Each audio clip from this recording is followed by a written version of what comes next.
பொடிக்கு தேவையான பொருள் பார்த்திங்கன்னா, இதை அரைச்சி வச்சுக்கிட்டோம்னா நம்ம இட்லி தோசைக்கெலாம் சூப்பராக இருக்கும். நீங்களும் ட்ரை பண்ணி பாருங்கள். கடலப்பருப்பு, உளுந்து, கருவேப்பிலை, பூண்டு, மிளகா, கொஞ்சமாக அரிசி, லாஸ்ட்டாக கொஞ்சம் பெருங்காயம். எப்படி வறுக்கிறதுன்னு பார்க்கலாம். இட்லி பொடிக்கு பார்த்திங்கன்னா நல்லா நிறமாக வறுத்து எடுத்துக்கலாம் எல்லாத்தையும். அரிசி கொஞ்சம் நல்லா எடுத்து வச்சாச்சு. அடுத்து பார்த்திங்கன்னா உளுந்து நல்லா ப்ரௌன் கலரில் மாறணும்.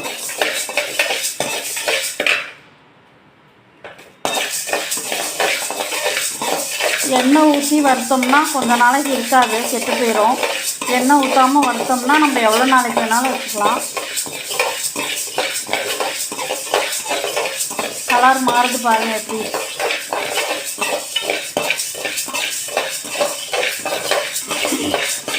கருகாமல் இருக்கணும், அப்போ தான் நல்லாயிருக்கும்.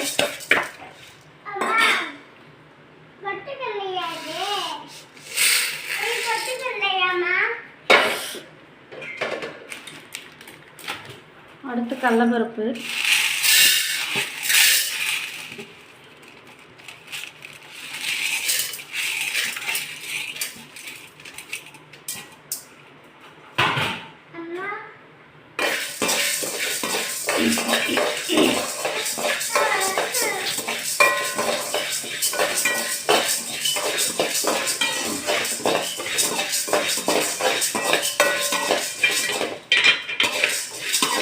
அதே மாதிரி கலர் மாறணும் நல்லா.